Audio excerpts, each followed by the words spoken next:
like to call to order the Bucksport Town Council meeting for Thursday, April 27th, 2017. Roll call, please, Kathy. Joe York is absent. Paul Rabb. Here. David Key. Here. David Keane. Here. Minnie Stewart absent. Excited. Yeah, really. Paul Garvin. Present. Robert Carmichael Here. Jr. Okay, item 3, presentation of any town council recognitions. Susan. Under 3A is the SHAPE Award that's being presented to the town from representatives from the Department of Labor who are here this evening. Chief Bowden has shepherded this process for us, so Chief, if you could come forward. And we have other department heads here this evening who have also participated in this process. It's the culmination of a couple of years' work, working with the Department of Labor consulting group. We started out with the fire department, deciding that we wanted to go after this award. And talking with Sue and the other department heads, we decided to do it as a town-wide effort. And Mike LaPlante from the Department of Labor, and Steve Greeley is the commissioner. Whoop. It's on camera, too. Yeah, it is. Too late. You've been upgraded. Congratulations. They told me to say it, so Mike LaPlante. Well, thank you. Again, my name is Mike LaPlante. I work for the Maine Department of Labor, Bureau of Labor Standards. We're similar to the federal OSHA people. Federal OSHA handles all the private employers. We do the same thing with all the public sector employers. So we're the ones that come around and knock on the door unexpectedly and say, hey, we're here to inspect. Hugely popular program, correct? Not so much. Anyway, in 2005, a previous boss to Steve and I started what we call the SHAPE program, the Safety and Health Awards for Public Employers. And basically, it's an awards program because we do go to places where we have departments that really get what they're supposed to be doing to protect their people. You know, under the law, federal and state law, it's always the employer's responsibility to protect their people from, reasonably protect their people from injury and death. So we started this program called SHAPE, and to date, excuse me, we started in 2005, and to date, I think we're at 75 right now, I think, employers. So we don't give this award out lightly. People that want to get into this program have to apply. They have a survey they have to do, making sure all their records are in place. So we look at written programs, training records, equipment inspection records, facility stuff, injury logs, that kind of stuff. And when the chief did, kind of was the motivating force with the program, applied, and it just rolled from there. So we are happy to be here tonight. I'm going to step away from Mike if that's okay. I'm not crazy about this, but that's okay. So I have, Susan, I have some copies of letters that kind of outline the program. And again, since 2005, this is only 75 awards, and that's not very many. I will say that Bucksport is one of, I believe, 8 municipalities that every department is in the program, which is very rare. That's a big deal. So, we didn't want to belay this, so I'm going to introduce my boss, Steve Greeley, who's Not the commissioner. not the commissioner. And I always tell him, we joke, I do the talking and he kisses the babies and shakes the hands, but that's okay. That's how it works, so excuse me. Congratulations. As Mike mentioned, my name is Stephen Greeley. I'm the Director of Workplace Safety and Health. And as Mike mentioned, the SHAPE Awards for public sector, we have a sister program that's called SHARP, which is for the private sector. And it was our predecessor, as Mike mentioned, that 12 years ago said, it's great we have this program that's identifying private companies that get it, but why don't we do something to identify the public sector that gets it? So SHAPE was born, and I always I do get a kick out of that kiss the baby thing that Mike always seems to get me with. But one of the things that I always feel a little guilty when I'm standing up here is, as you can see, there's these little plates down here at the bottom. And this award is for 2 years.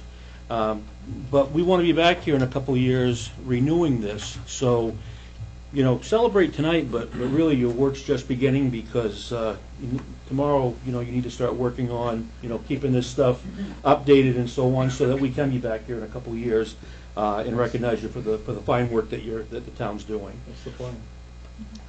And my commissioner couldn't make it tonight, so on behalf of Commissioner Paquette and Governor LePage, congratulations. Thank you very much.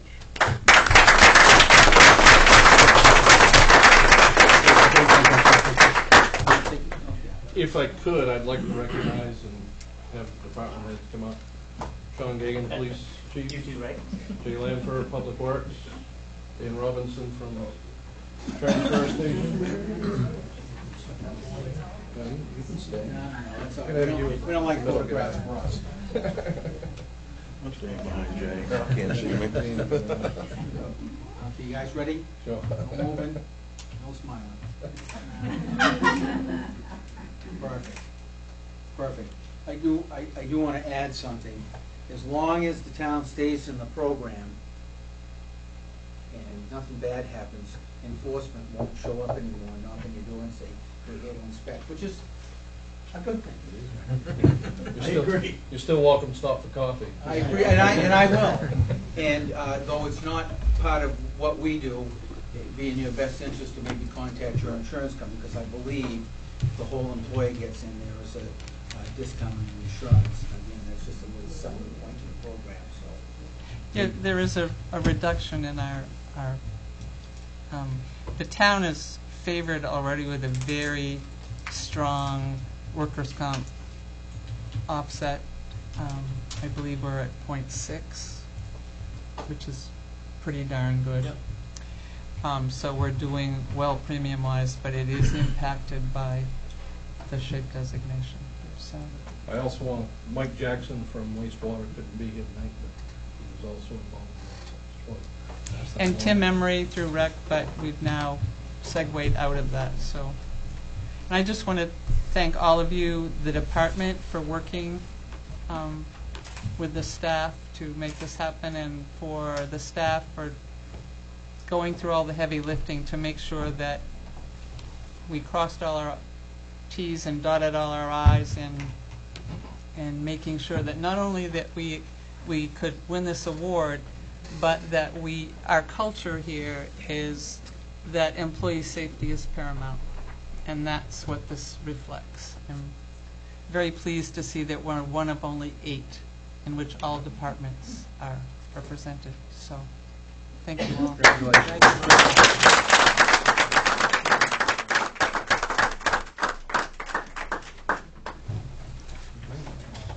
Thank you for letting Thank us you. get Thank on you very early. much. We did travel a little bit. It's getting foggy out.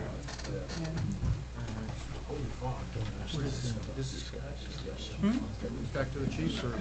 This is going to go up on the wall here someplace, but So we'll hang on to he it. can show others if he wants to.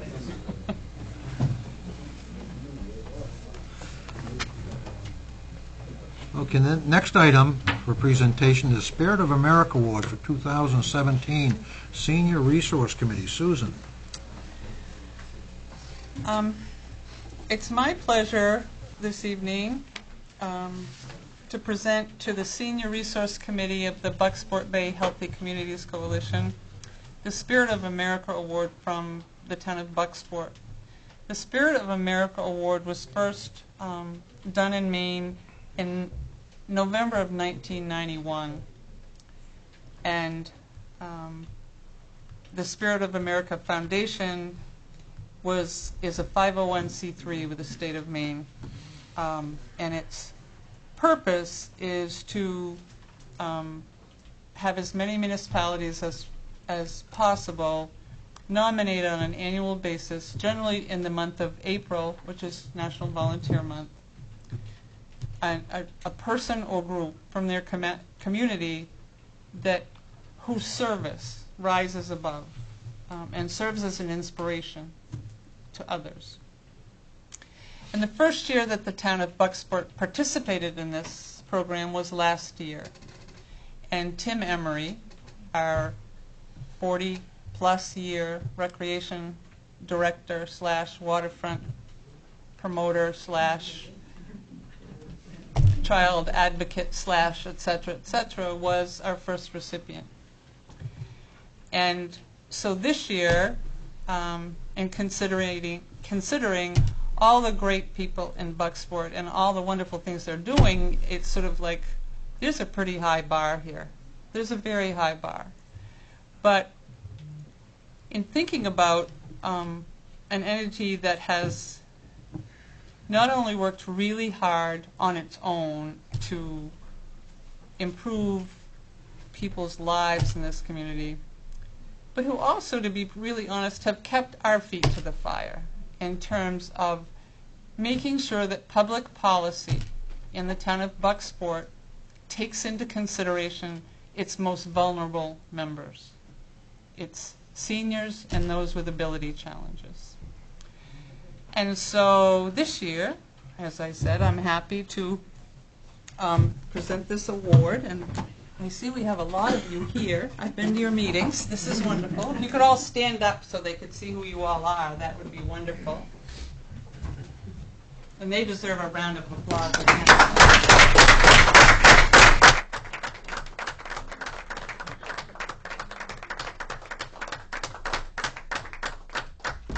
So who wants to get the goodies? Everybody? Donna? We nominated Donna. I got elected. Have a smile and pretend I you're having am. a good time. Okay, the 2017 Bucksport, Maine Spirit of America Award honors the Senior Resource Committee of the Bucksport Bay Healthy Communities Coalition for outstanding community service. Whereas the Senior Resource Committee volunteers many hours on projects to improve the lives of seniors and those with ability challenges, and whereas the Senior Resource Committee serves as the committee to implement the AARP Age-Friendly Community Project in Bucksport, and whereas the Senior Resource Committee is an active and participatory group in attending town council meetings, and whereas the Senior Resource Committee has served as the catalyst for the local business assistance program for improvements to accessibility, resulting in improvements to many local businesses, and whereas the Senior Resource Committee is a valued partner to the town of Bucksport in efforts to make Bucksport a more age and ability-friendly community, and whereas the town of Bucksport is a better community thanks to the ongoing efforts of the Senior Resource Committee, be it therefore resolved by the Bucksport Town Council in Town Council assembled to award the Senior Resource Committee of the Bucksport Bay Healthy Communities Coalition with the 2017 Spirit of America Award for Bucksport.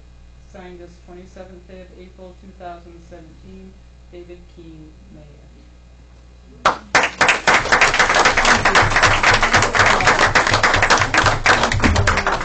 And then, we have more stuff.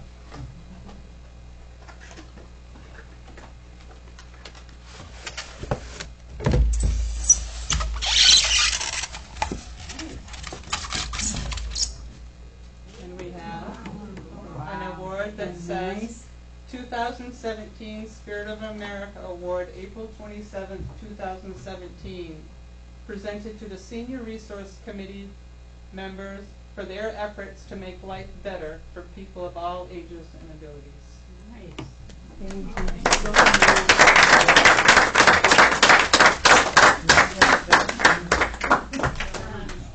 Donna. Yeah, I got it.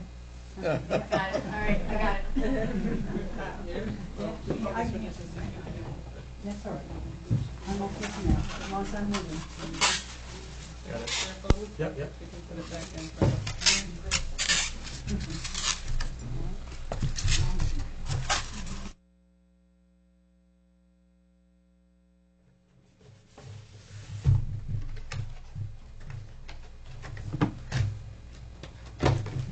Thank you.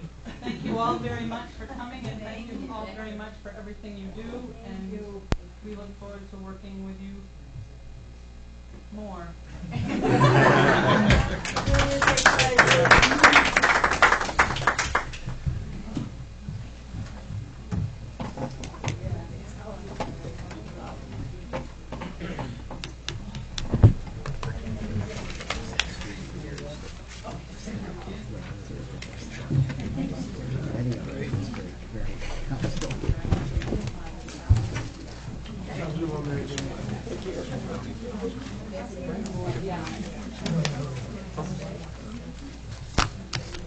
They deserve it.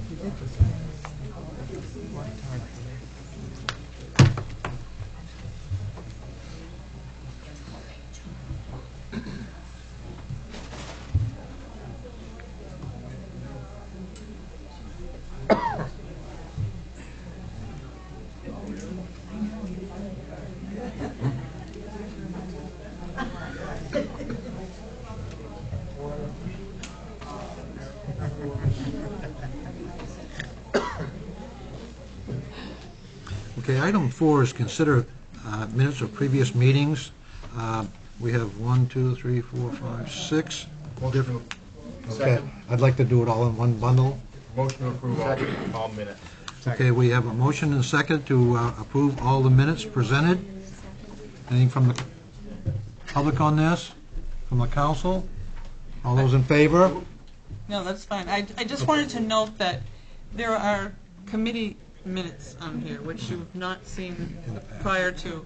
But from now on, and from then, when we started, the committees that I staff for the council, I'm going to provide written record of this so that we can keep track of that in addition to the taped. If someone wants to hear everything everybody said, that's one thing, but the topics of discussion and what was made for recommendations, I'm recording as minutes so that we can have a written record when people want to see that kind of thing.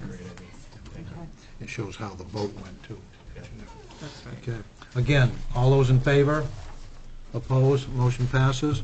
On to item 5, receive and review correspondence and documents. Item A being unsigned letter, reference fire staffing. Susan? I received this, it had no return address and it had no signature, but it talks about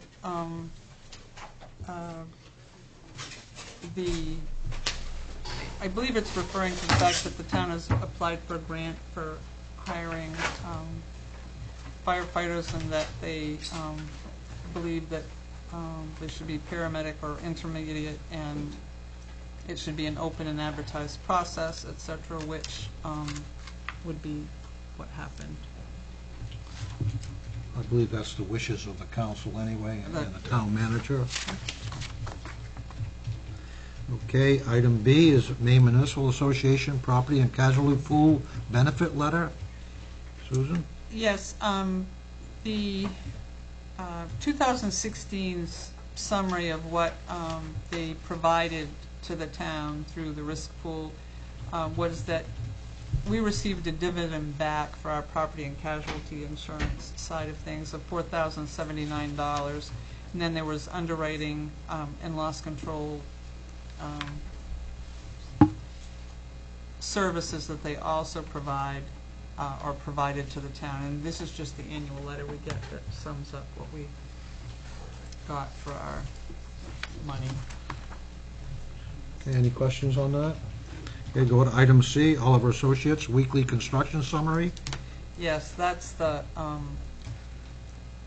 weeks from April 17th through the week of April 24th, and the work that's ongoing at that wastewater treatment plant construction site. You're still on schedule Still on and schedule, on budget? still on budget. Any questions on that? Okay, go to item D, Finance Committee we had a letter here, didn't we, from, next one down, okay. Finance Committee recommendations for Wilson Hall. Peter is the chairman. Is there? But it's in the minutes Yeah. of the Okay. We meeting. wanted that to was- set up an RFP for Wilson Hall. Yeah. And that is under item 8B. Okay. Item E is Life Flight donation thank you letter. That's kind of self-explanatory, I believe. Yes. F is Bucksport High School yearbook, thank you. We received a thank you card for our ad in the yearbook. Made a copy of that. Item G is Ellsworth American Special Bucksport section for 7/13/17. Is this something that is, can you fill us in a little bit on that, or?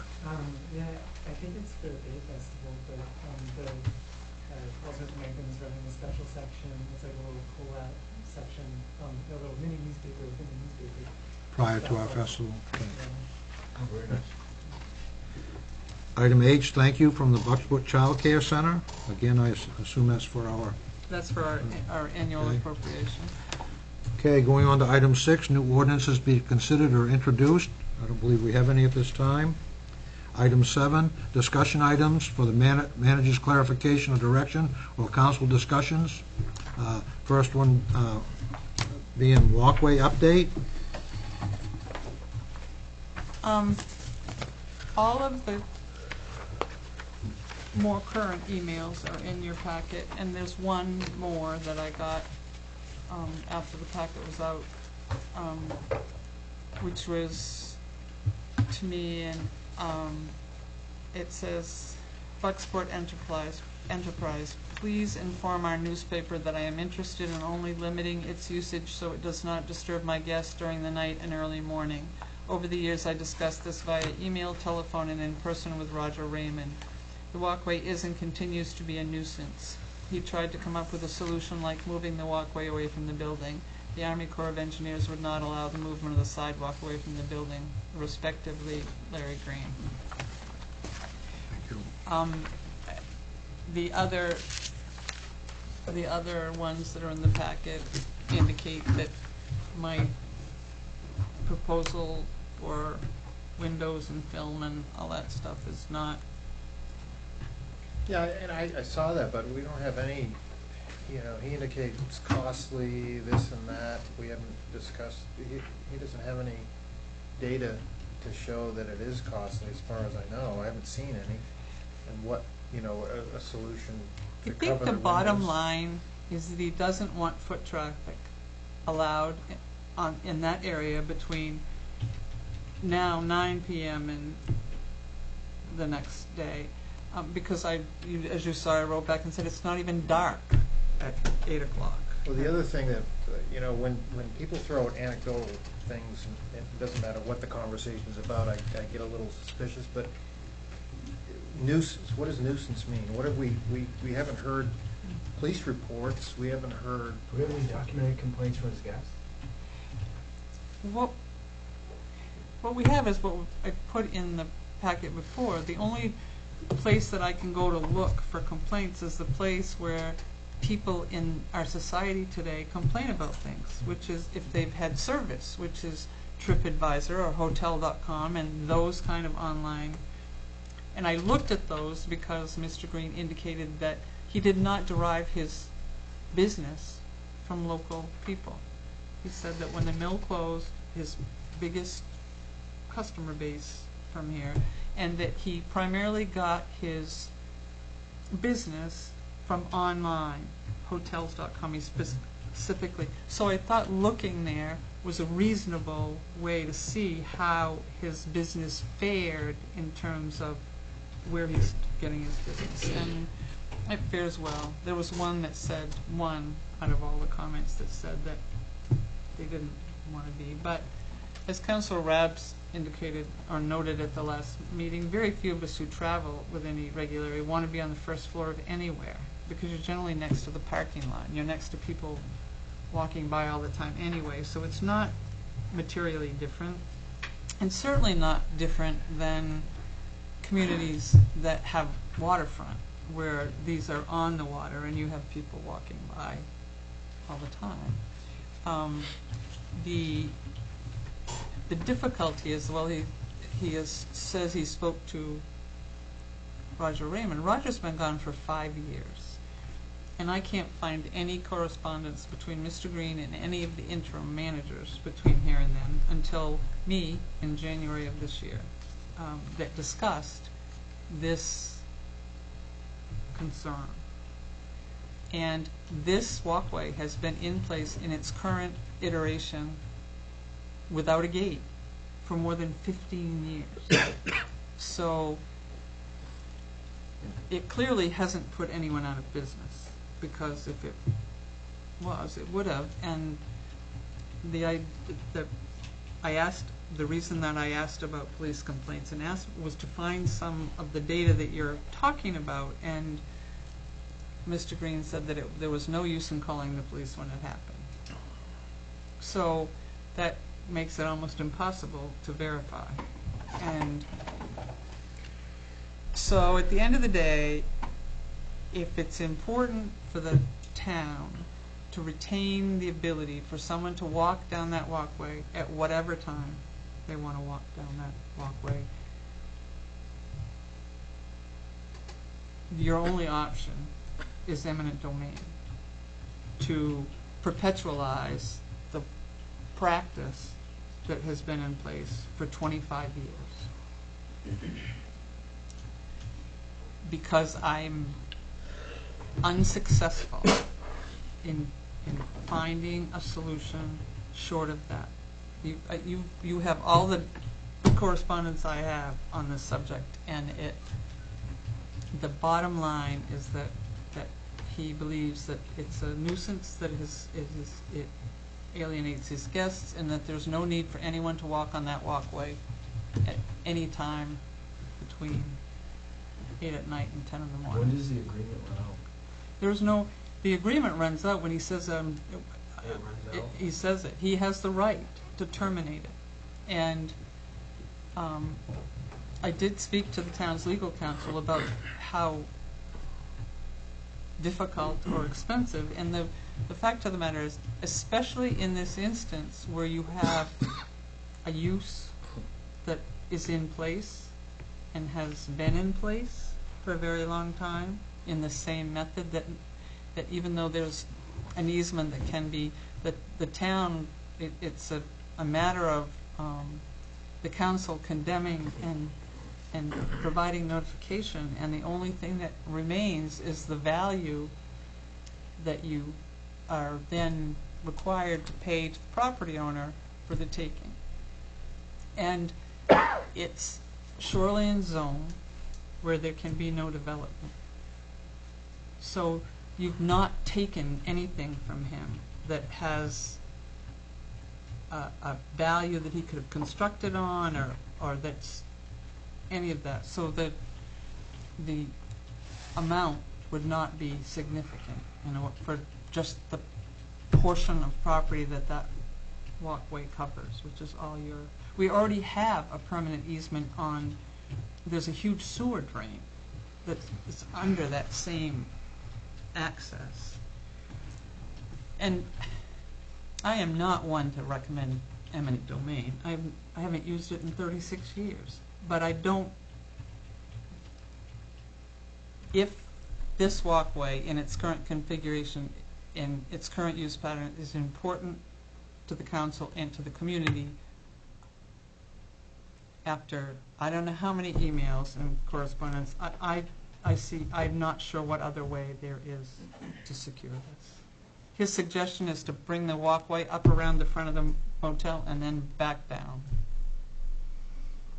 or to close it off for 12 hours a day. Mr. Mayor, Yes, sir. I'm sorry, I didn't mean to interrupt, Sue. No, that's it. It's a harsh approach to use eminent domain, but there is, within the last, 5 or 6 years, a United States Supreme Court case that established that a community has the right to do that with private property in this kind of a situation. It surprised a lot of people, but it is the law as it now stands. And while there's a real harshness to it, this harshness has not come from this side of the table, as far as I can see. And if the property owner isn't able or willing to make a reasonable accommodation, it may be our only alternative. And that's too bad, but I don't think it's this council that's forced the issue. I'm not sure how it, when I talked about windows, his response is that it would have to be done on both first and second floor windows, and I'm not sure what the second floor windows Nobody's have. that tall. Well, In expense, we didn't even get to the point of talking about, well, who would bear the expense? It might be something that the town could do, any of that. Cameras, we've also offered cameras in that area to determine if there is, to keep track of things. I just feel that this is not the centerpiece of our town. This is a hugely important part of our town. It's important from a healthy community standpoint. We want people walking in the morning. We want people exercising and doing, whatever fits their schedule, as long as they're not creating disturbances and those sorts of things. So, we have an officer on a bike that's on that waterfront, and it's not maintained in the winter. We don't plow it. We don't do it purposely. We'd destroy it if we put stuff on it to try and make it. So it's really a spring, summer, fall time period that it's most impacted. But as someone who's here early and here late, there's always people walking that. It's 7:30 at night, and I've probably watched 10 people walk by. And it's not really great weather out, but I think that I agree with Councilor Key. I don't think it's from here, but that is a very big part of this town, and it has been for the last 25 years, and we need to keep it that way, in my opinion. I think there was one comment in one of the emails that said he would lose the ability to rent the rooms if during the construction period of replacing windows. Well, there's other ways of doing that. You can Window do without- film. Right, you do a There's- film that you can look out, but you can't look in. I wish he'd come in and sit down and talk to us and try to work something out here, but it is very vital to our community, especially going forward, that's the gem of downtown. Now, correct me if I'm wrong, he doesn't live in town anymore. He's in Correct. Florida. In the winter, I think he lives here in the summer, maybe. I don't know. I think he lives down in Saco. He said he would be back in the middle of June, and as I said, he this may have been a critical issue when Mr. Raymond was here as the manager, but it didn't result in a gate, and it didn't result in anything closing that walkway. That didn't happen, and in the 5-year interim, there was no discussion of it at all. And the current discussion started in January of this year. So I'm not sure why there was a 5-year break. I'm not sure why, when Mr. Raymond was the manager, that it was, if you had talked about it, that there wasn't an ultimatum, as we have here, that either put up the gate or you don't, or post it, it's private property, which is in these emails as well. Is there in the easement, is there a time frame that he has to notify the town that he's canceling the easement? He has to do it in writing, and it has to be, he had to have waited 3 years after, but it was signed in 1992. So it's, All right. 25 years old. So he has the right to say that the easement is over. And if he does that, there's two things. One of two things. You have two choices. You can say, fine, he can put up his gate and signs that say, and you can do something with your walkway that moves it around that property, or you can do an eminent domain action. I think I'm in favor of the latter. I think he had 3 years.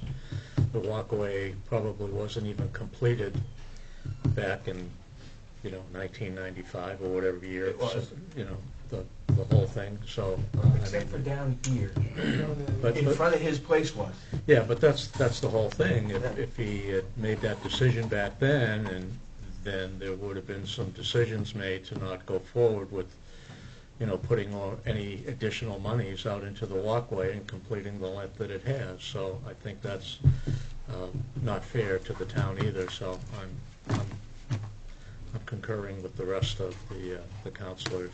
I support eminent domain. So, I'd say, I wish it didn't have to come to that, but. Well, and I still hope that it doesn't. I'm not sure, he's due back in June, and several iterations of emails ago, he said that there was no rush, that they'd be back in June. And then the subsequent email said, what did the council decide? What are you going to do? I thought we were waiting until we okay. got back here, but, But let me ask you this, he already went and got pricing for the fence. What if he decides to cut a purchase order to the fence guy and they put up the fence? Then what do we do?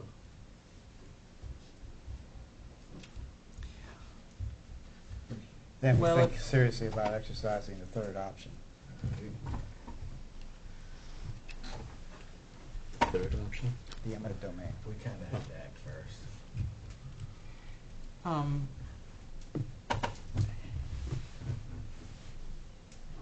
Is it fair to say that it should indicate to Mr.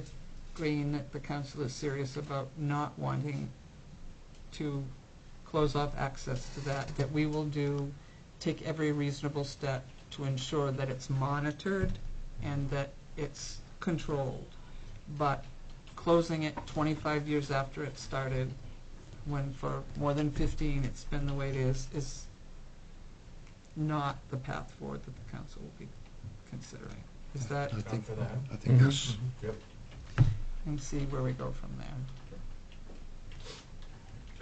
Which is, I If you certainly get don't want to say that none of his guests have never said anything, but the reviews I read all talked about that walkway being just amazing and wonderful to go out and walk on and do all that kind of stuff.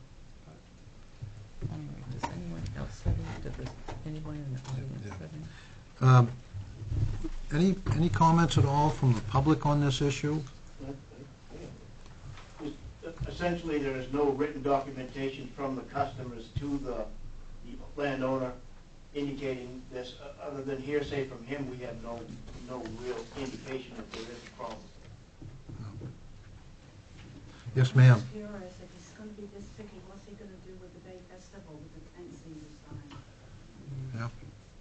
I mean, they're One of his emails in regard to that said that the Bay Festival should be down near the bridge because it disturbed his customers, and that it shouldn't be this far up the thing. I mean, all of this correspondence is public, and it's all been in the packet, so it's the overarching theme is that kind of activity and doesn't attract, that it's just another negative thing to his business. Yes, ma'am. I have a question. Who owns that piece of land that the Bay Festival has always put their tents in? It's right in front of the Nicholson building. There's a grassy area, which is really nice. Does he own that? No. No. Richard Rosen owns that. Richard Rosen. And hasn't Richard Rosen given that to the town? No, that he's allowing use by Heart and Soul of the building and stuff. We have that Heart and Soul has use of that through the end of December of this year, but the land in front between Heart and Soul and Rosen building and the walkway, that's the area, the grassy area. and that will still be used the same way it's been used in the past. I'd like to have people come up to the podium if they can. Donna, I know that it's difficult for you, but if you are capable of coming up and speaking into the microphone, it would be appreciated. Ma'am, would you like to come And up? just today, they told me I'm going to have a knee replacement. Yeah? Oh, gee. I'm a returning Bucksport person. I've lived here now since December, and I live on the waterfront. And unfortunately, I'm some part-time insomniac. And I walk that walkway because I'm one of the people who has a staircase. And I walk it between 10 and 2. I don't think I've ever been out past 2. The only time I've ever seen people on it at that hour, and sometimes a little sketchy, has been down at the pizza place, and not at all in front of the hotel. In fact, when I was walking there this winter, 3 of their guests were having, I would say, a social hour outside, and they said, "Ma'am, you really shouldn't be walking on this at night," because, it's kind of slippery. I said, "Thank you," and I walked up politely, left the walkway, and went back on it later. But so anyways, I am concerned about the possibility that it would be closed, because I love it, just the way it is, that freedom to go out there at night. Okay, thank you. You're welcome. Donna? I just got a suggestion. I know they're talking about windows, the whole window, but I know I've been in a place in Rockport where they have shades that come down and you see out, but you can't see in. Just the shades. I know they're expensive because those ones there in particular are controlled from a room. But I'm sure they have the same thing that are less expensive than Well, than a booth. I think we've made a gesture to the gentleman that, we try to work with him to make those where you can see out but not see in. I thought you were talking about just the whole window. Well, it was the window, but I agree that there are a number of options that Right. he doesn't seem to be even willing to consider right now that we could look He at. indicated in one of his emails that they had thought about that, but that didn't address the noise, and it didn't address being able to open the windows, and it didn't. Any other comments from the public? Chief? I will just say that we have had very few issues in that area. We do have a bicycle officer during the summer.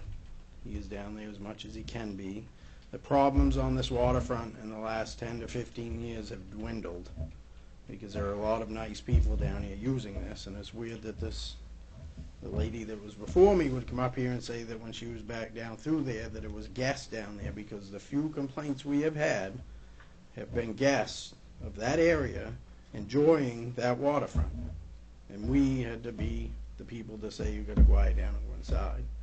And we've had very few complaints, and if there are complaints, I would recommend very highly that Mr. Green call the police department to take care of the issue.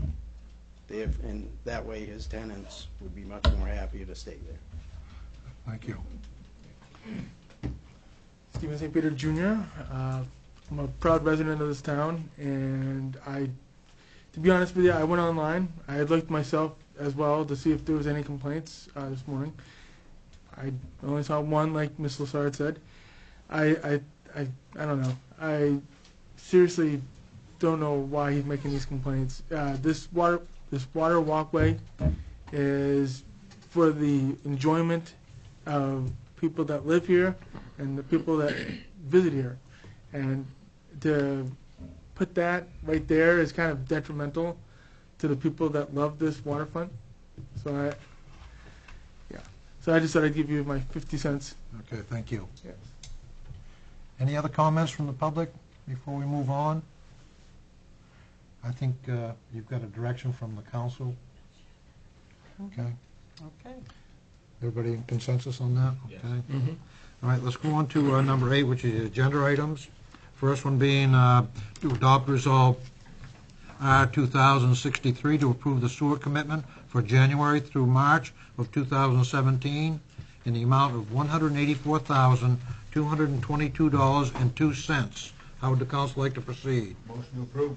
Second. We have a motion and a second to approve the resolve. Anything further from the public? Council? All those in favor? Opposed? Motion passes. Item B, to adopt resolve R 2017-64 to approve advertising an RFP for the roof and window replacement at Wilson Hall. Motion to approve. Second. We have motion and a second to approve the resolve. Anything further from the public? Were we going to put some conditions, or? Yeah, what, I was going to make a comment after. Okay, I'm sorry. Go ahead. Anything further from the council? I'd like to, what I'd like to do is, if we go out for a request for proposal, that we try to set up a meeting with all the potential contractors and actually have them do a site visit and have us actually lay out what we really want done up there. I did have a conversation with the town manager the other day about, you know, the roof and the windows, and then different options, if, depending on what the cost was, if we wanted to go further, you know, maybe at least bring a power into the building, maybe possibly repairing the steps in the inside in the first level, maybe putting a subfloor down in the first level, but that all depends on pricing. But I think the key thing is to get the cupola off the roof, get the roof repaired, shingles, new trim boards put up, and windows. And windows would be an option of either historic windows or regular. So I don't know if we want I mean, if to we sit down. Maybe Jeff's not here, but Mayor, sure, it's Right Oh, there he if we is. Just don't sit- do something, then in a year from now, we're gonna be, all right, how much is it gonna cost us to tear down? Because that roof's gonna not, maybe another winter. But I think we ought to set up some expectations, what we want, but have the contractors, potential contractors or bidders to come down and do a walkthrough, so they all see the building, see what we want done, and Jeff could probably A pre-bid help something with that. conference is what it's called, yes. What's that? A pre-bid There you conference. go, there you go. I have a question. Would it be, Jeff Hammond, Code Officer, would it be appropriate to entertain contractors who may be interested in looking at the building right now? Or should that wait for the proper process to go through? You're suggesting you give us a better idea of what we need to put into the RFP? Or Well, no, I happen to have a contractor who's interested in looking at the building, actually have a To do the work we're asking for, or he's Yes. interested in the building itself, or? Well, to save the building, Oh, whatever, okay. whatever that takes. Well, I think we still ought to go out for the RFP. Right, but to my get- question is it appropriate to have a contractor look at the building before the RFP goes out? What do you think? Anyone can look at it that wants to look at it if they want to, but in order to participate in this process, they would have to submit a bid, attend the pre-bid conference as well, even if they had already visited the building. We could have these bids contingent on the fact that you have to come to the pre-bid conference and then do whatever, but like any other public property, and anybody who wants to see it, certainly if a contractor wants to look at that building, they can look at that building. But there isn't anything that prohibits that, as it doesn't give them any more than anyone else any leg up on a process. They would just have to submit a bid. This was all set up before the RFP idea came forward, so he's aware of that as well, too. Yep. That process. Okay, all right. And, Mr. Mayor, once we get all the information, RFPs, the cost if we were to do nothing to tear it down, all of that, that'll all be laid out. The public will be able to weigh in, of course. So we'll have a sense of how the public feels about it as well. Right. Okay. Any further comments? Yeah, Jim, can?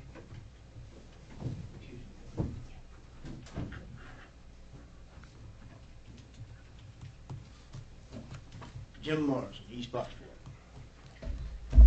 Has there been any sort of an appraisal by somebody to give whoever has to have this information exactly what needs to be done? Or are these RFPs, are they going to be appraising as well as giving you some idea of the cost or pricing, or is this? That's the way I'm understanding is they'll go in and they'll look at it and they'll say, okay, to get to what you want it to be, this is going to cost X, Y, and they'll put in bids for it. Okay, and at that point, where is the funds going to come from that are going to take care of the payment on paying for all of this work that we're talking about needing to have done?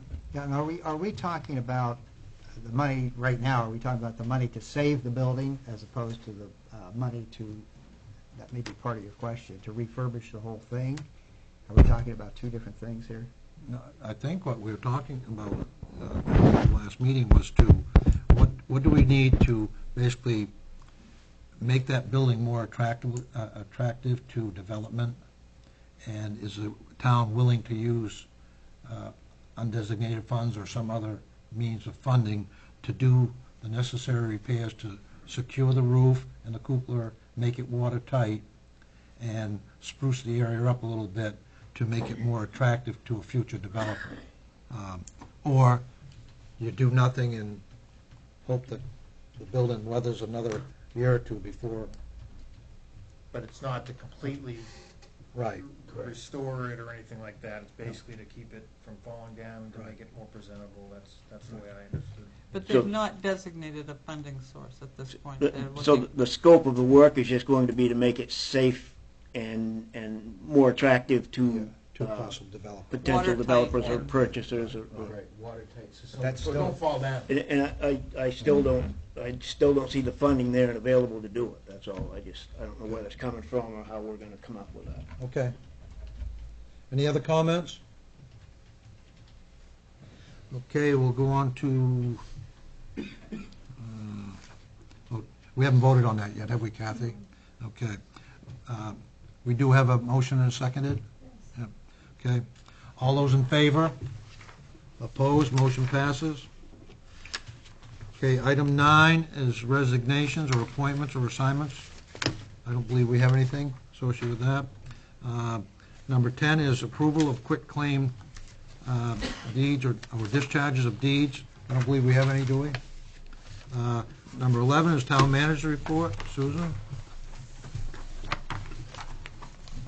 There was a presenter at the annual Maine Resource Recovery Association meeting conference in Rockport on Tuesday of this week in regard to financing options for towns in terms of solid waste and recycling. I was asked a number of questions about Bucksport's current program, and it was an opportunity to share our success in that area with other communities. The Public Works crew has begun work on sprucing up some of the town's trail systems in this past week. The recent rains have caused some muddy areas, but these should dry up soon if we ever get warmer weather that sticks around for a while. I attended the opening on Saturday evening of the Lighthouse Art Studio. What a great addition to this community. I want to thank Catherine James for choosing Bucksport to locate this wonderful multifunction space and for the care and planning that she took to make it as aesthetically pleasing as it is functional. And the street side facade will be going on shortly, which will be as attractive as the waterfront side. The Senior Center celebrated its 6th year of providing meals to the center through the RSU 25 last Friday. While I was too late to get lunch, I did stop by to visit with people at the event. And as of that event, the program had served over 46,900 meals since its beginning. Wow. What a great track record that is for the program and the partnership that they have with RSU 25 to provide the meals. The biggest winners are the seniors and others who have taken advantage of not only the nutritious meals provided at a very low cost, but the socialization opportunities at the senior center as well. We have had complaints about people walking their dogs in Oak Hill Cemetery and not cleaning up after them. We've posted a sign reminding people to clean up after their pets, similar to those signs that are posted on the walkway. I attended the Gardner Commons annual meeting today. I'm happy to report that they are at full occupancy, but they have a 6 to 8 person waiting list for space as well. Their residents had expressed interest in a bench outside of the facility for them to sit on while waiting for the bus. And I told the board about the town's accessibility assistance program, and they're going to look into putting a bench outside for that purpose, and will be contacting Rich Rotella about the grant funding. We have had reports that the discontinued portion of Upper Long Pond Road has been damaged by heavy equipment. Our Public Works Director checked out the area and found that beyond the sludge areas that the right-of-way has sustained significant damage. Although only a public right-of-way exists, it is still a Class E crime to damage a public easement. There was some effort to repair the damages, but the result is still an impassable right-of-way. We're working to track down whoever did the damage, and we'll get the damages repaired. This impacts the conservation, the Great Pond Conservation Group's plan to open access to the trail system that they're doing on that land that's up beyond this, which they hope to do sometime in early May. So I'll keep you posted. We have records of those who have applied to the state for timber harvesting, etc., and we'll check that out. And finally, at the time of this report, Bucksport 6329, the RSU 25 robotics team, is in St. Louis competing in the global competition. We wish them success. It's my understanding that, in their own words, they had a tough day, but they ended on a win. So we wish them well tomorrow as they move forward. Thank you. Mr. Mayor? Yes, sir. I'd like to add to that I think, to re-emphasize that senior meal thing isn't just for seniors. What is it, $5 now, Donna? And you call... 2 to 92, 102. Okay, pretty good meal for $5. All right. And I would like to add a comment about the Lighthouse Art Studio. I mean, there were 350 people there this weekend for the grand opening on Friday or Saturday night, whatever it was. And I'm telling you, and most of them from the surrounding area, and I'm telling you, that is, that's almost a world-class thing we've got there. That has got to be the finest private gallery in the state of Maine, both the content and the building itself. It is magnificent. And there are those of us on the council who, based on what's happened in Rockland, Belfast, and other places, that business follows art. And we'll see in 3 or 4 years whether or not that's true. But this is one heck of a start. I mean, that is a magnificent, if you haven't been in, take the time to go up there and see it. That's it. Thanks. Okay. Set public hearings. Approval of any licenses or permits. I don't believe we have anything. 13, discussion items not on the agenda for the council or the public. We'll start with the public. Any discussion items from the public? Any discussion items from the council? I have a question. Yes, sir. Any feedback yet? Last council meeting we discussed, there was concern about the electrical service over at Public Safety Building. Has that been looked at yet, or anything back?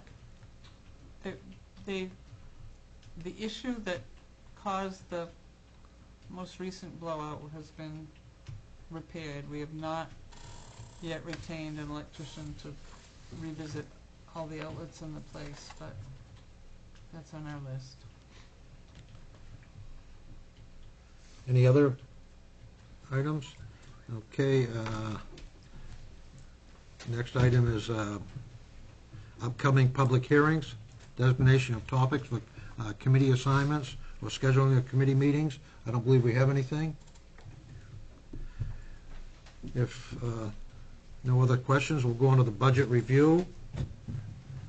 We're going to take up 3 items tonight on the review. One is general government, the other one is sewer, and the final one will be revenues. So I have a question. Are they broke down into like all different ones? Yeah, general government is, it's administration, municipal building, insurance and benefits, assessor's office, planning, economic development. Those are the, and then sewer treatment is, and revenues are the other 2 after that.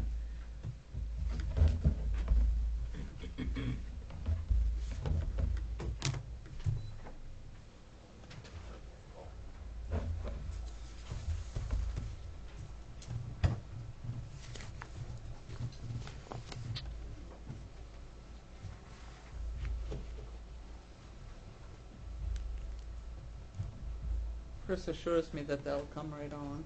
And there we are.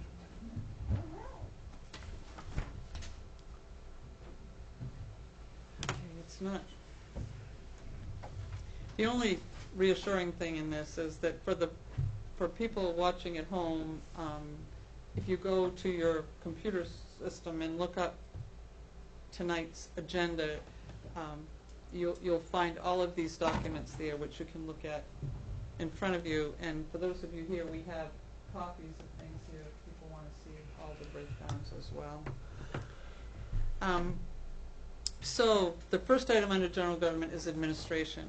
And administration includes the town manager, the office staff in the front office, the town council, the election clerks and election expense, manager and council expenses, as well as office staff, which are for training, software support, which is the cost of the TRIO system that we use for virtually all of our budgetary and tax collection and clerk and sewer functions. Postage, printing, advertising, which is advertising the public notices that are required for all of our meetings and public hearings. Equipment purchase is only if minor office equipment goes down. Equipment maintenance and repairs are our copier maintenance contract, our mailing machine maintenance contract, voting machine maintenance and voting machine coding are part of that, which is why it's such a high number. But those are all of the contracts that the town has. The phone costs are the basic charge for our 4 lines, plus our Google applications that we have for office staff, and then there's long distance call amount. The audit is for the municipal side of the audit, plus the ambulance. The sewer audit is paid for out of sewer revenues. Tax lien costs is the cost of recording the tax liens and then discharging them. All of those fees are paid for by residents when they actually pay the taxes, but we have to budget to do these ahead of time, and that's what those funds are. Legal fees are the town's general legal questions that can't be answered through Maine Municipal because they're more specific than general matters of law. General matters of law that we need information on, we go through Maine Municipal and their legal staff. If it's something that's site-specific, we have, for example, a police officer who's been asked for certain information as part of a court case, etc. We would refer that kind of a thing to our town attorney. The code officer, when he is doing an 80K action through court, like you just approved for one of the mobile homes here in town, those kind of fees are what end up being the legal fees that the town charges. A few years ago, your legal costs were, in 2014, 2015, you spent almost $35,000 in legal costs, and thus far in 2016, 17 through February, you'd spent $4,500, and I budgeted $10,000 for next year on the off chance that we may have an issue with the walkway that needs legal issues, but that it's a reasonable amount to have for that. And then Maine Municipal Association are the dues that the town pays to be a member of the Maine Municipal Association, and that allows us access to the workers' comp program and the property and casualty program that we do, as well as the health insurance program for some employees, and the trainings that they offer for all of the employees. So that's That's what administration covers, and what we have budgeted. I would note that this year's proposed budget is still less than your 14-15 or 13-14 or 11-12. When the mill was here. When the mill was here. When the mill was here, yes. It is. The next item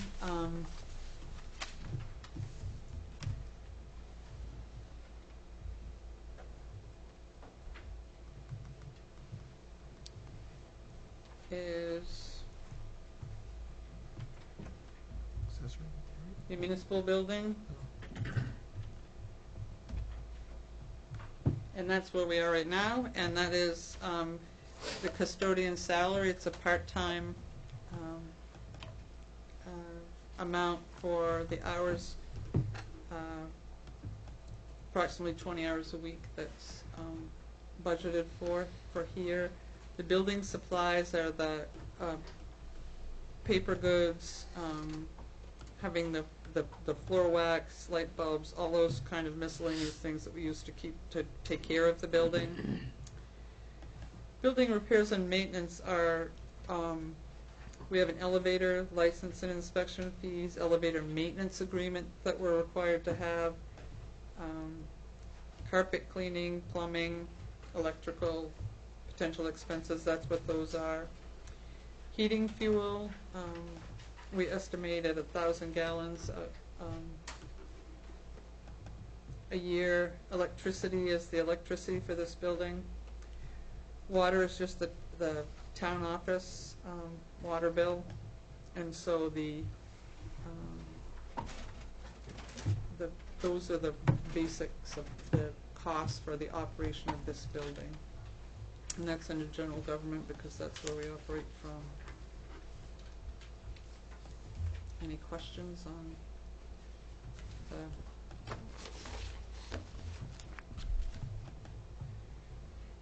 our next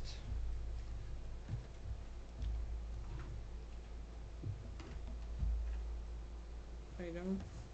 Oops, on the wrong one.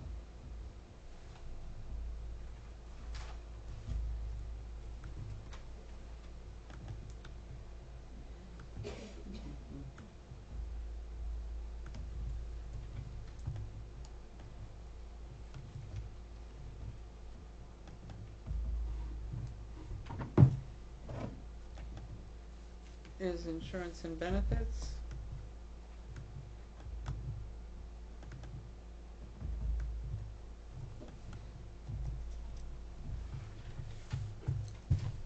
And that's, the first is workers' comp, which is at, budgeted at $75,000. And we're able to do that because of your really good employer rating for a very low number of accidents. And we'll be checking to see how SHAPE impacts that, but it may bring it down a bit for the next 2 years. There's an item in there, $25,000 for a health reimbursement account if we move forward with that in this fiscal year in changing our medical benefits. We did not move forward with that. We negotiated our contracts. There is an opener in there where the unions have agreed to consider health insurance alternatives. This has been a very volatile time to be discussing health insurance, and primarily because at the federal level we're never quite sure where we're going at this point. But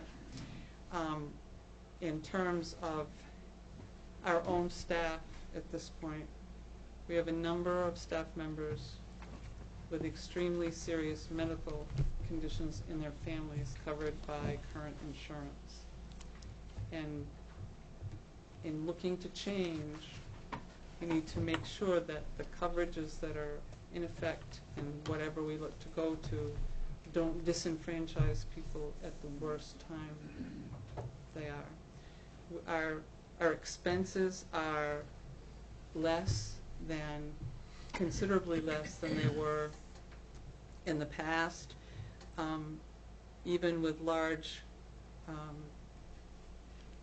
over the past few years, not this year, potential rate increases. They've gone down because you eliminated some people that carried life insurance and health insurance. One being your town manager, another being the finance officer, which you no longer have.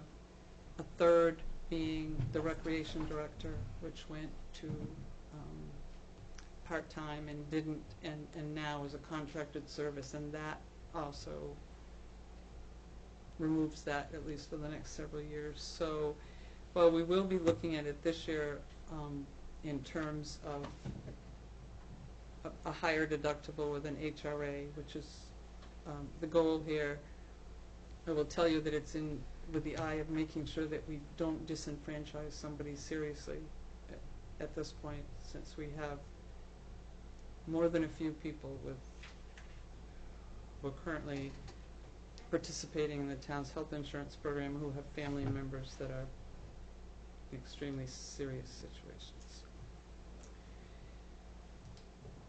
Social Security is the application of 7.65% of the salaries and that's the town share of that.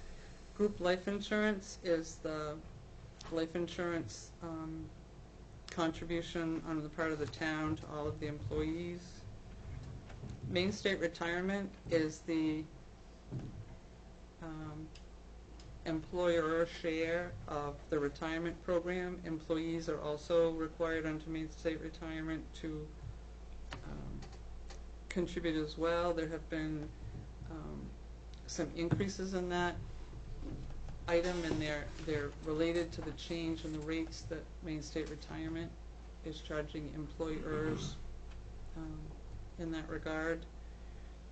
Income protection is insurance that the town pays for short-term disability insurance that allows an employee to continue to be paid, but if this is received, it's returned to the town.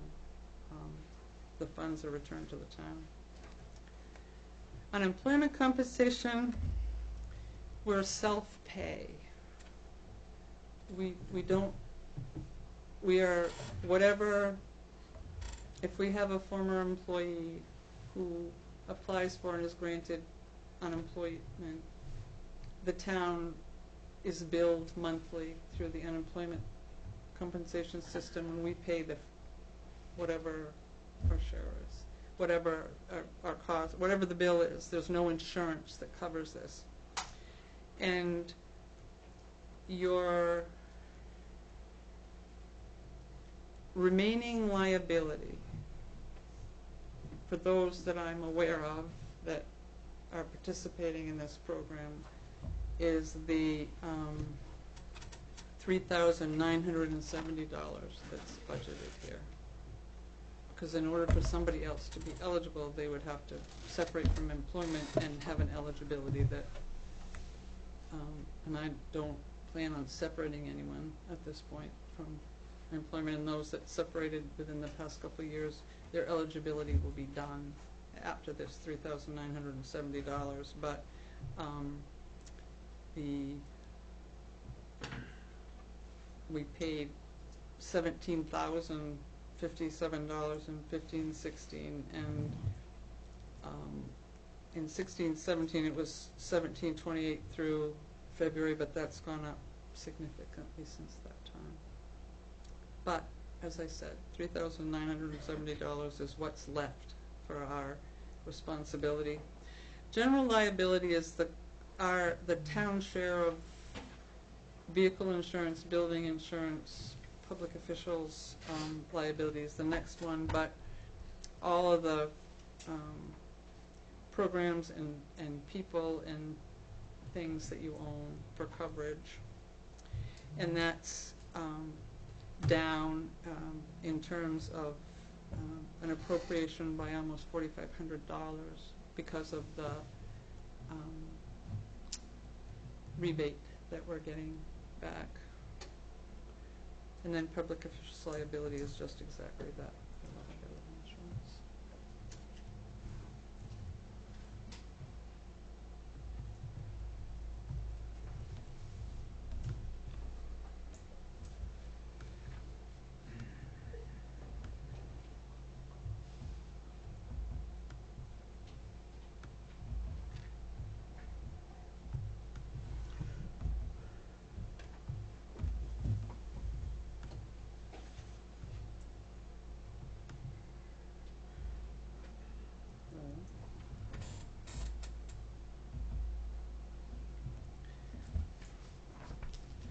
Next one is the assessor.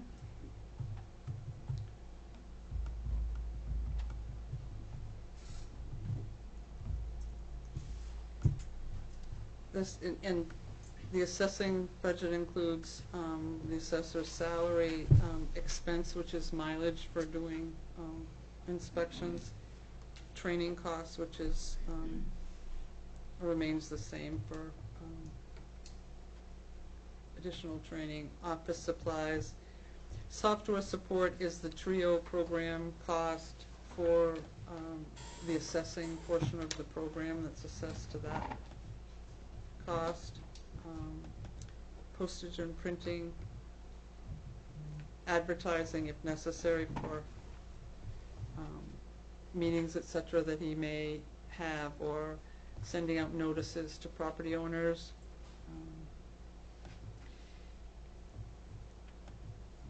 Maintenance repairs for equipment are the small office equipment that he has. The phone charges, contracted services are not there, and the transfer cost is the cost of getting the property transfer information from Hancock County Registry of Deeds that he uses to stay updated on new property owners. The assessing, the person helping with the reval that we were doing over 2 years, the funds for that were you designated from fund balance, and that's not part of your general operating budget here. So since that was appropriated in this past year.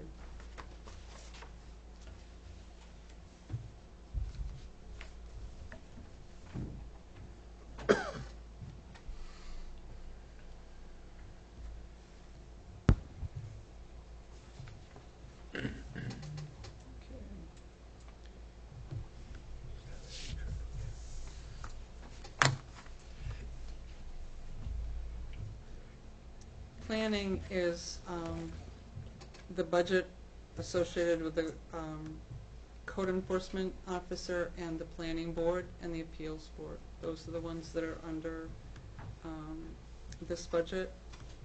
So we have the code officer's salary, the planning board salary, the planning board secretaries, and then the planning board expenses.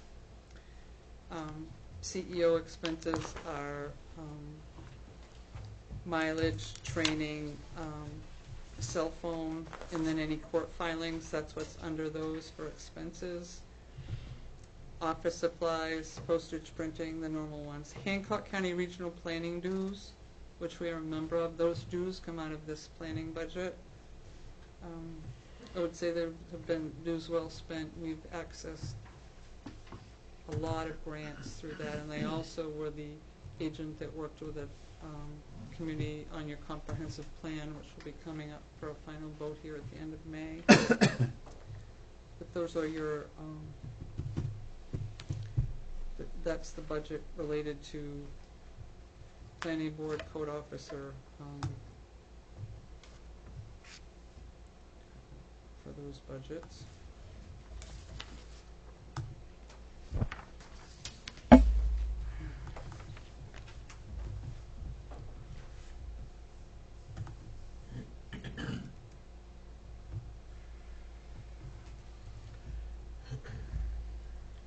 Next one is contingency. And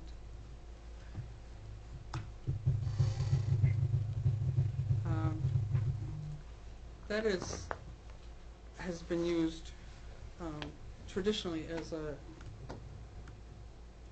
where it doesn't fit anywhere else in terms of your expenditures. We've used some of that to do work related to security in this building this year when we didn't have a lot of money set aside for that. Also can be used for unanticipated expenses that don't rise to the occasion of needing to go all the way to the reserve fund for those.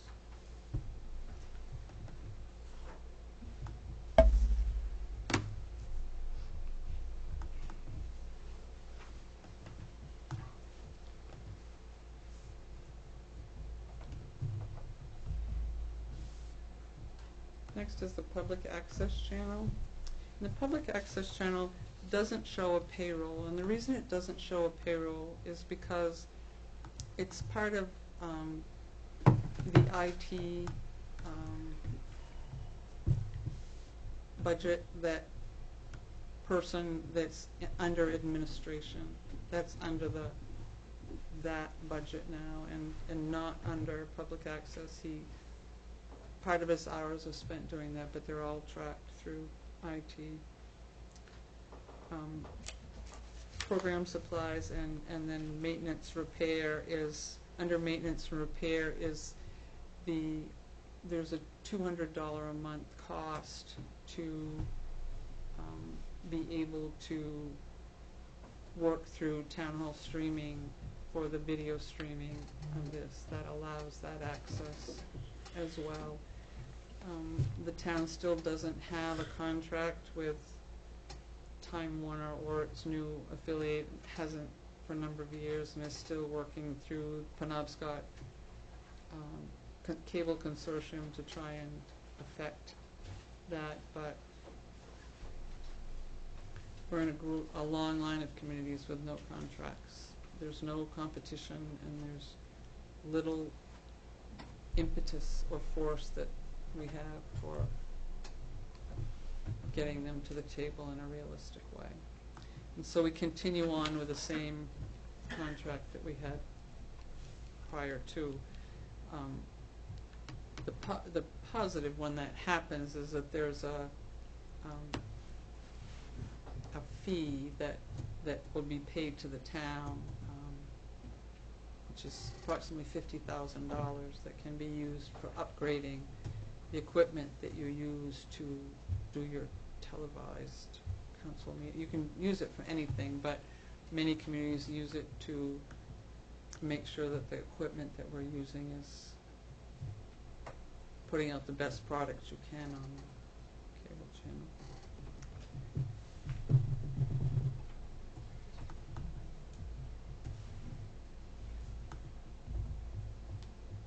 Economic development is just exactly what it says, which is we have our economic development director's salary, and then his dues and travel costs, mileage, conference fees and dues,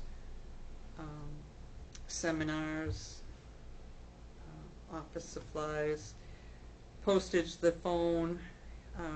Marketing costs are identified here, which is the Maine Tourism Association, Ghostport, the flower baskets that we put out on the streets. Those are out of this budget.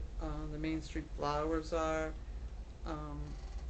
Some signage in the downtown area, media purchases and media designs for what the town is trying to put out for its message.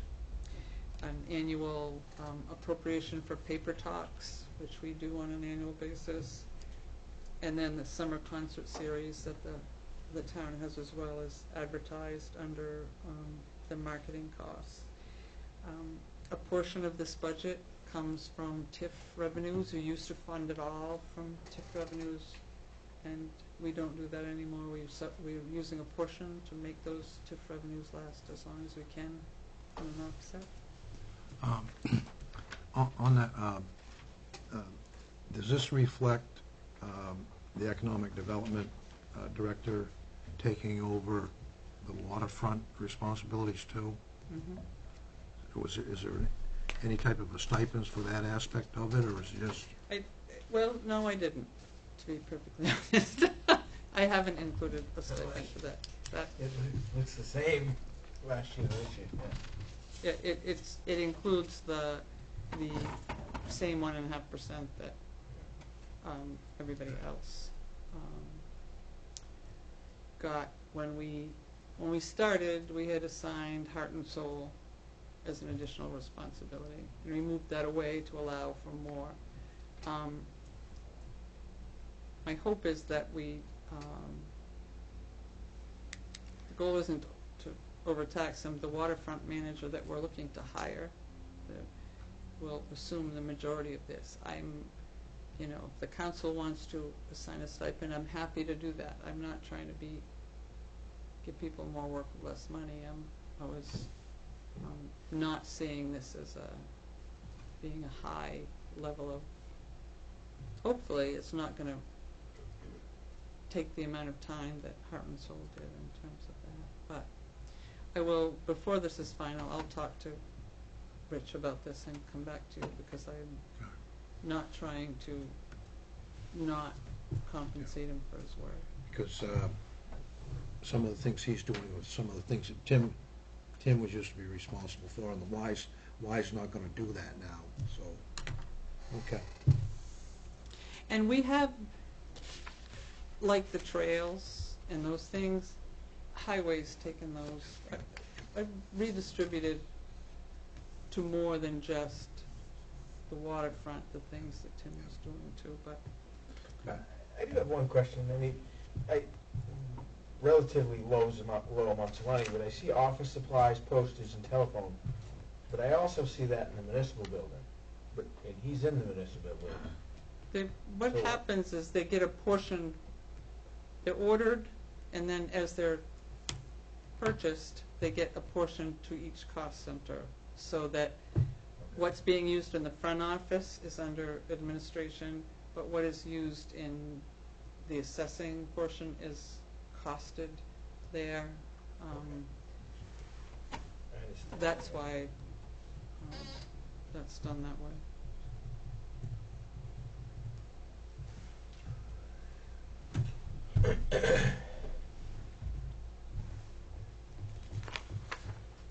And that's general government.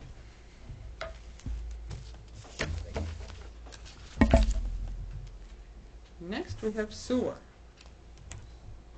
which we talked about a lot when we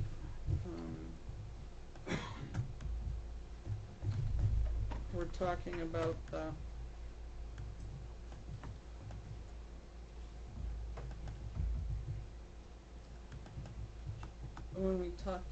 the contract with Maine Water.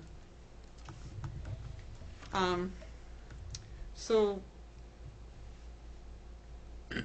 under regular salaries, the costs there are Mike Jackson, who is the town's only employee at the plant, and 50% of the cost of the person in the front office who does sewer billing, liens, and deals with that portion of sewer. That's charged too. So there's 50% of her salary plus Mike's salary there. Overtime is for the assistant operator, and then the operator's expense is dues to Maine wastewater and continuing education that's required for Mike as part of his job.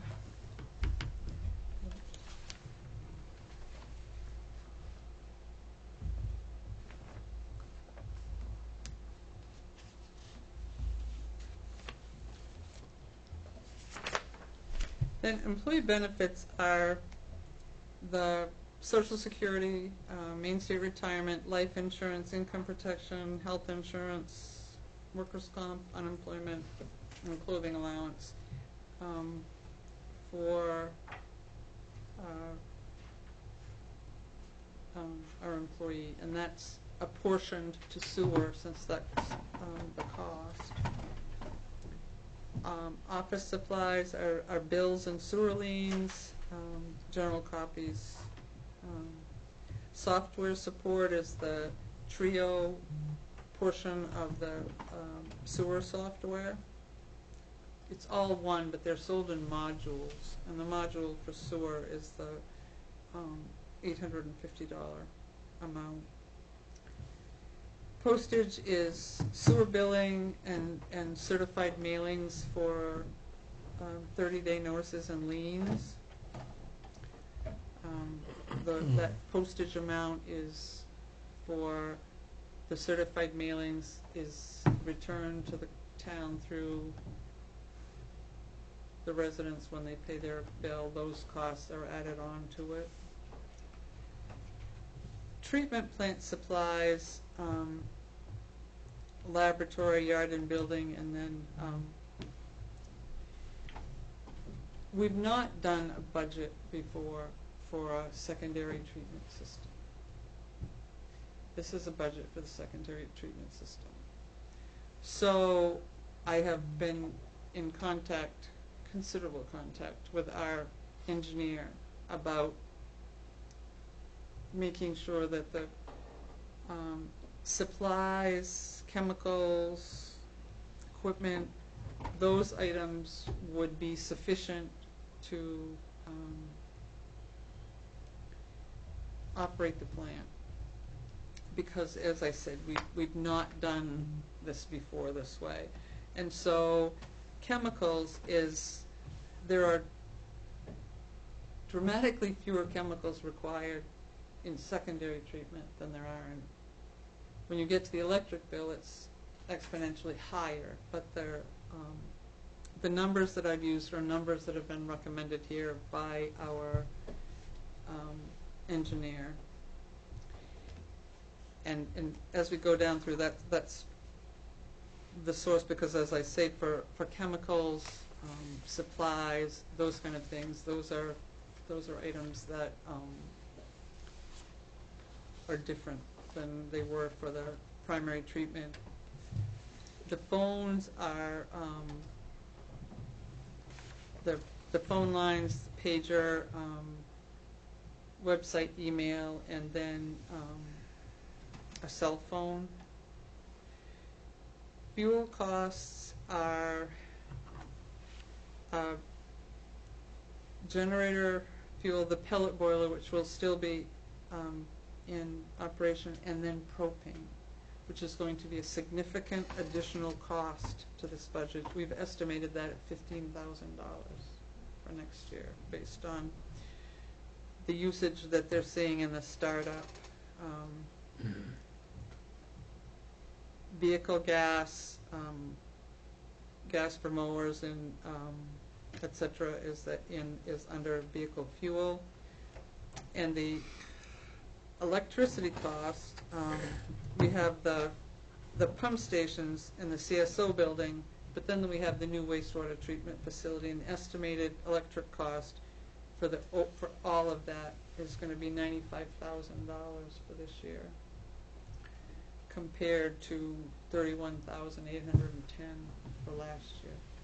And that's because of all the new buildings and pumps, etc., that are involved in this new system. And then the cost of water to the building, the insurance, which is the sewer treatment facilities' share of what we pay for public officials' liability, and the vehicle and building cost. Testing cost is sludge, mercury, etc. That stays pretty much the same. Our sludge site cost is the same. Interest and debt is, you have the CSO debt, which is the swirl concentrator just down here that you're paying $123,000 and change for a year. And then the treatment plant debt service, your first payment on that will be due this year, and that's $360,672.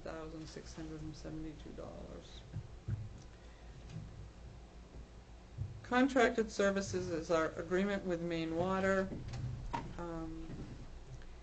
a charge back from Public Works for work that they do if they do work for the sewer treatment plant, a camera inspection for the sewer lines as necessary if we have to hire outside, although we do have some ability locally. And then there's a collection system maintenance agreement. Routine services, the $210,000. The $26,400 is the contract with them to maintain the lines, in addition to the treatment plant. And then the audit for this year will be a single audit because we will be over the federal threshold, meaning that it will all have to be done together. It's budgeted at $8,600.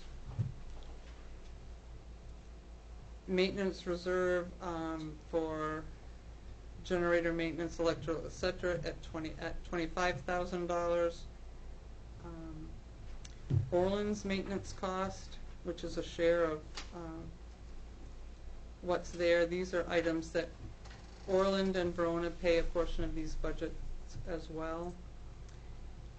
And then there's a contingency for items not budgeted, but there's something called a short-lived asset reserve, which is required because of the USDA loans that you've received, that you have to have a set-aside of $61,500 on an annual basis through the life of this plant, this loan,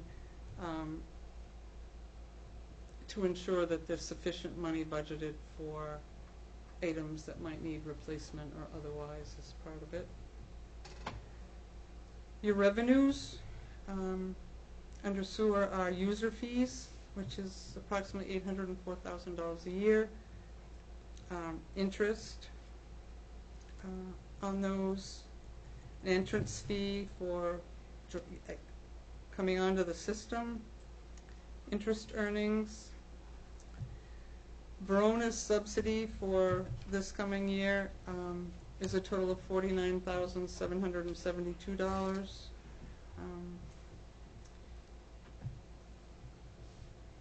The Orland subsidy is a total of $58,554. Then there are Orland and Verona maintenance costs that are $1,735 and $1,290 costs. The $15,412 transfer from the general fund is a portion of the interest on the swirl concentrator that you transfer from the general fund on an annual basis. And the $209,000 is lien costs of $76.50, which we are repaid from payment, and then $201,000 that we're carrying forward from the 15-16 budget that we appropriated. We raised money through sewer fees that are set aside, and there's 2 years that we did that before we had to start paying. So we're pulling some of that money forward to offset the cost of that, and so we end up with a budget that doesn't need a rate increase, and we're, as we've appropriated this, we'll keep going a half a year ahead each time in order to keep bringing that forward, which is what, when this was set up, you started 2 years in advance to do that. That's sewer. And as I said, this is the first year that we've budgeted for a secondary treatment plant. And I'm encouraged that that we're not looking at a rate increase as a result of that, and am in hopes that once we have a year of operation under our belt, that some of these numbers can come down.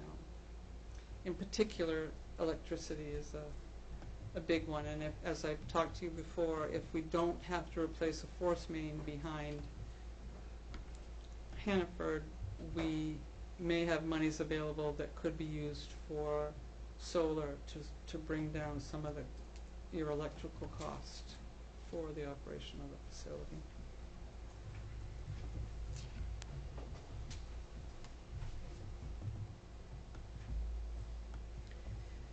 And then we have revenues, finally, the town's revenues.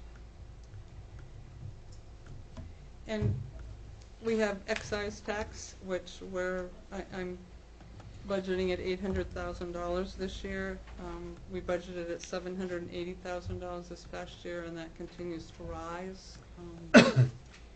That law, as I've said before, was created to provide funding to communities to pay for your highway programs, and this $800,000 goes a long way towards offsetting that cost.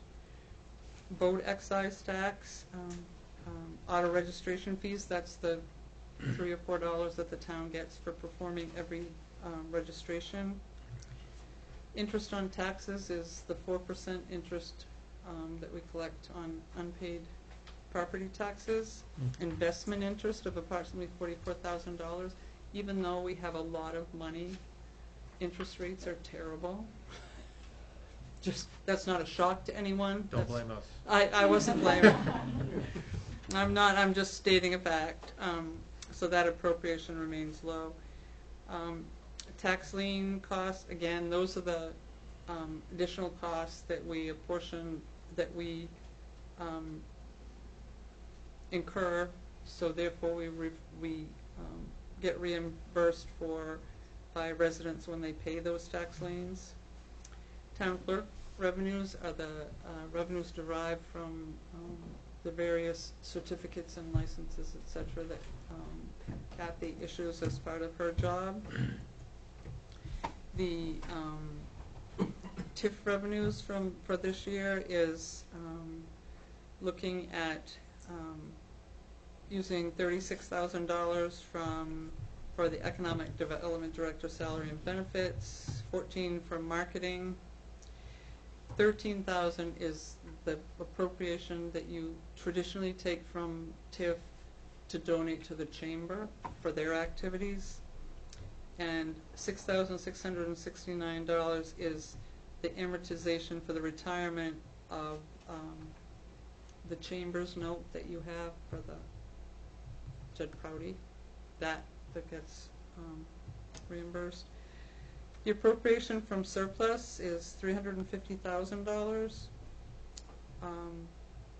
Miscellaneous income, $2,000.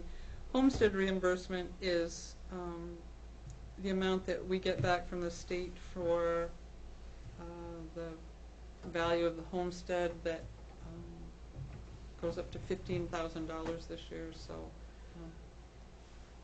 it's,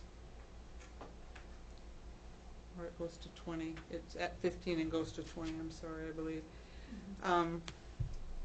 And this year we'll be receiving 62% to cover the additional $5,000 that homestead reimbursement went up. That's a number that is in there right now. It's the same as last year. Our assessor will give me that number when he tells me how many homestead exemptions we have for this year. And that Betty reimbursement is the business equipment tax reimbursement that we have on for businesses in the community that have equipment enrolled in that program. We are reimbursed that by the state. The fee in lieu of taxes are Gardner Commons pays us a fee in lieu of taxes for, because it doesn't get a property tax bill. Copier fees, again, obviously. School designated surplus. That's the amount that last year, when we did our budget, we appropriated the amount that the school had sent us as our share of the bill. And once our budget had been adopted, we received information from RSU 25 that there had been a problem with the warrant in the way it was done, and that they would not be able to collect from us as much as they had originally told us. And so that number was $164,699, and all I have done is bring that forward from last year, since it was in school as an appropriation to offset education this year, instead of lapsing it and bringing it out again. So that's school designated surplus, and where that came from. Planning board fees are fees that people who want permits pay to have them processed. Code enforcement permit fees, the same thing. Plumbing permit fees, the town share of plumbing permits that are received. General assistance, the town is reimbursed a percentage of everything that it gives out in general assistance. And while I put in 50% of what our budget is for general assistance, our expenditures in this year thus far are less than $1,500. So we're obviously not going to get reimbursed $4,000, but there's a direct correlation between how much we spend and how much this revenue is, so it moves this way. The proportion is there. Tree growth is just exactly that. Funds received from the state that to make up a small part of the difference over what property would have been assessed at if it was not in the tree growth program. Revenue sharing is decreased based on the published 2017-18 numbers. Ours went up last year considerably because our valuation went down, and it's gone down this year because the numbers that the state is saying are going to be put into that program are lower. Veterans reimbursement is an amount received from the state to offset part of the cost of veterans exemptions that the town makes to property taxpayers that are part of the law. Fire protection subsidies are funds received from our partner communities that pay us a share of our cost of our fire department for that purpose. Ambulance user fees are the amount of dollars that we receive for ambulance runs that the fire EMS department do. And ambulance subsidies are, again, like fire, what our partner communities pay to us in subsidies, and that's over and above what we receive for the fee, the billings to the customers. This is what they provide, the subsidies they provide to us for sharing our service. Police revenues are the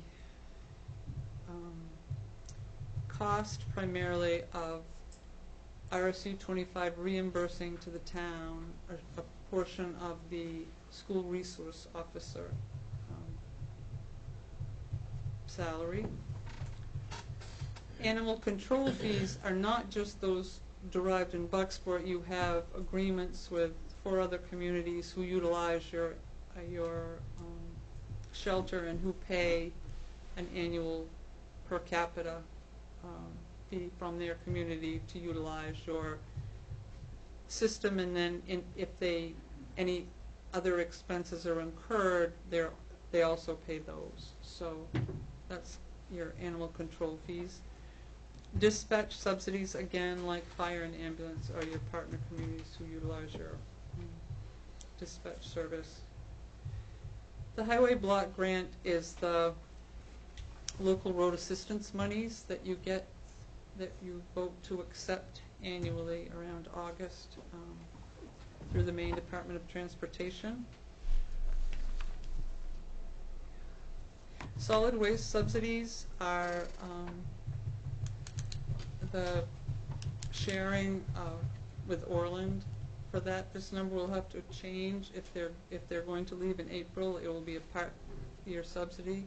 Left it alone for the time being because they're still figuring out what they're going to do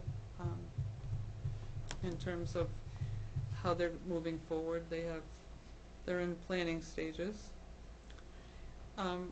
Recycling revenues are for the things that are not part of zero sort, metal, etc., that we use. Solid waste fees are the costs that we charge people right now for demo and all those kind of things, because we're not currently charging for solid waste, and we're going to reevaluate that and see how well or poorly we're doing without it. At this point, we're doing very well in increasing recycling, and the fees that we've lost to not collecting for solid waste are minimal compared to our savings.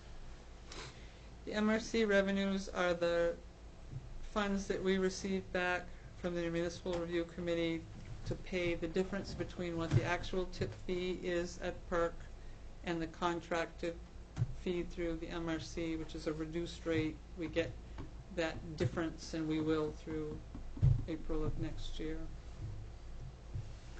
Spofford funds are monies that we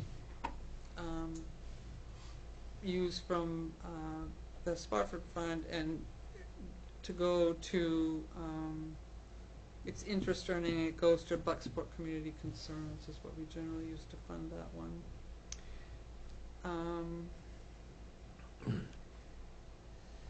The recreation revenues are the diversion grant contracted services, but we've retained the employee. We will be contracting her services out to others, and those funds are there.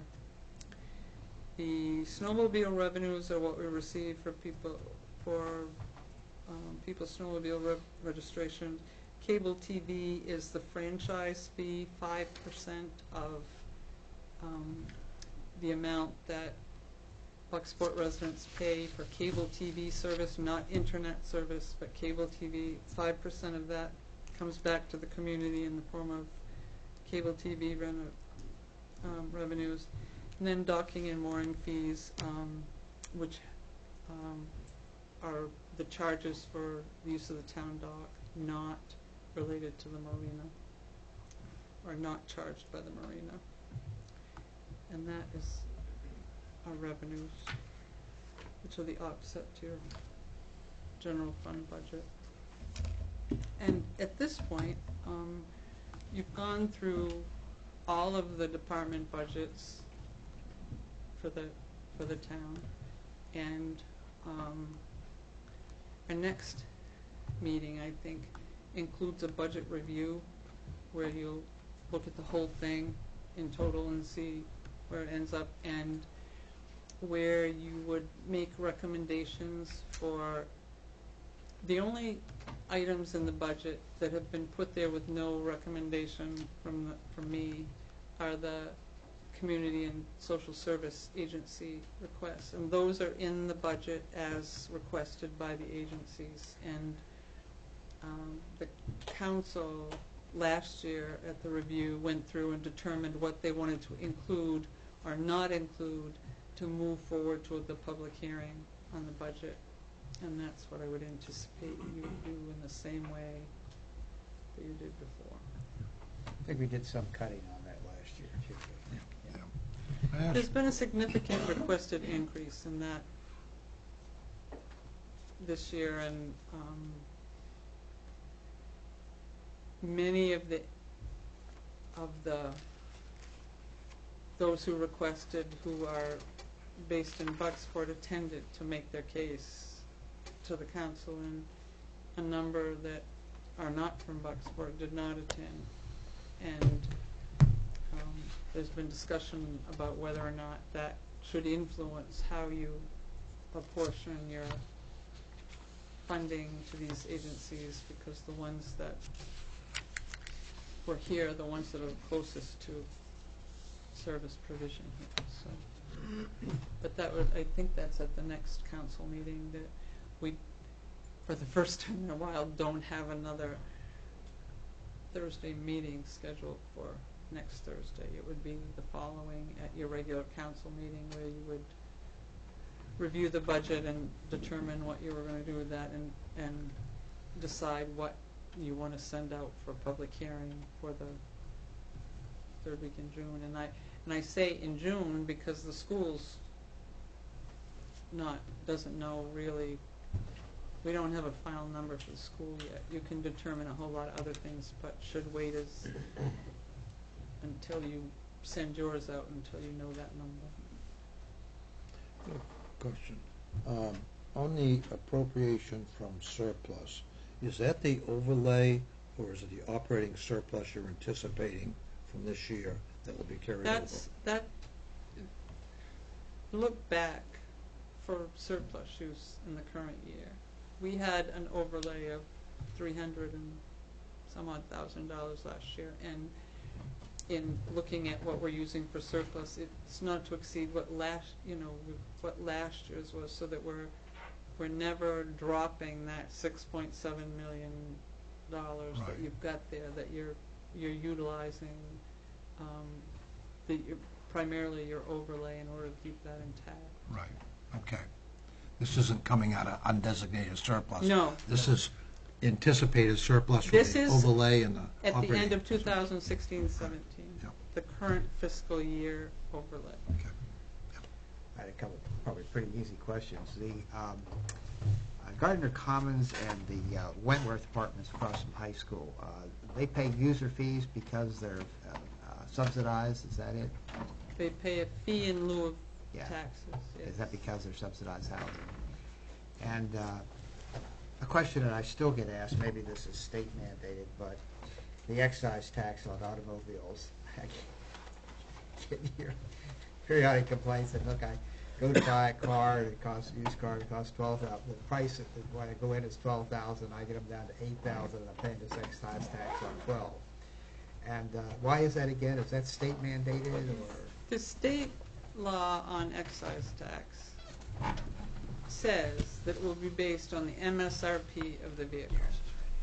And the reason they do that is that if you make it based on someone who got the good deal, who didn't get there's no apples to apples comparison on the vehicle.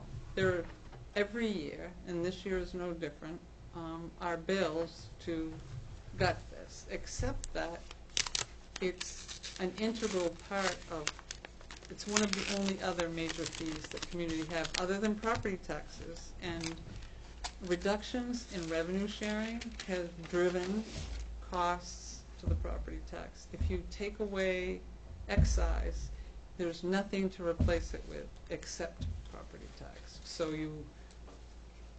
the excise was because vehicles use the roads, and that's how they were. And now there are bills in to apportion things to hybrid vehicles and electric vehicles that aren't using gas, to collect money from them because they're not contributing to the gas tax and they're using the roads anyway. That's not our issue. Excise is.